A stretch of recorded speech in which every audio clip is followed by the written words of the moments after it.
Well, this T20 series all wrapped up here tonight in Hamilton, and victory for New Zealand. They'll feel really good about that after going down in the one-day internationals and going down quite comfortably to India in those, but they've bounced back nicely in this T20 series.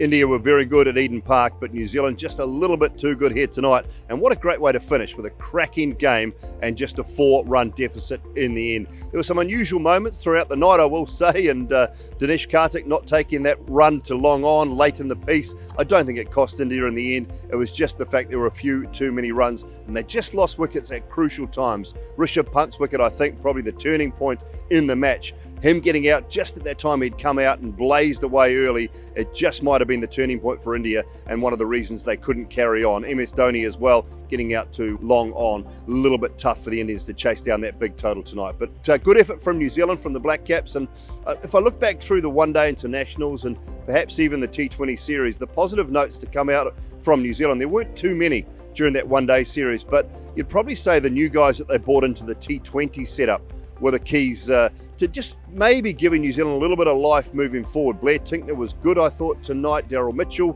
pretty good in all three games, just in different departments at times. Tim Seifert back in this New Zealand side and just putting a couple of contributions to both games, or to the first game and the third game as well. So it was good from a New Zealand point of view that a couple of those new guys came to the party. And I think in the one days, when you look back at maybe Henry Nicholls going to the top of the order, we will probably see that looking forward to the Bangladesh series and moving forward now to the World Cup from a New Zealand point of view. I think Nicholls will remain at the top, providing Martin Guptill is fit. Then he will get that opportunity in England. He's definitely going to do it against Bangladesh in the series, and I'm sure they'll carry on with that.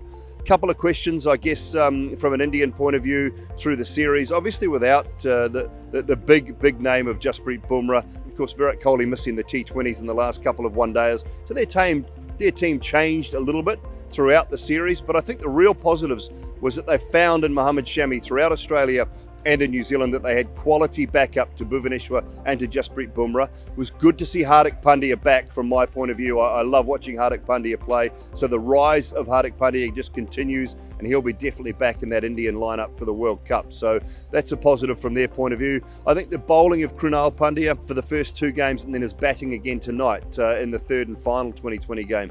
That excites me. It's good moving forward, I think, from India's point of view as well, looking at both those guys, Krunal and Hardik. I think in the future they can probably bat at 6 and 7 at the lowest, maybe even 5 and 6 in the future, maybe 2 or 3 years down the track in any Indian side as far as white ball format is concerned.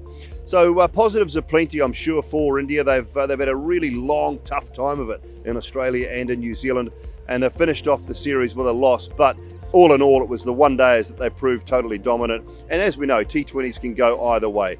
Positives for New Zealand, well, as I said, the newer players coming in and just winning a series. And I think that'll be the key from New Zealand's point of view, just to win this T20 series on the back of a poor performance in the one-day internationals. So all in all, a great series. I'm looking forward to next summer as well. I know India are coming back to our shores.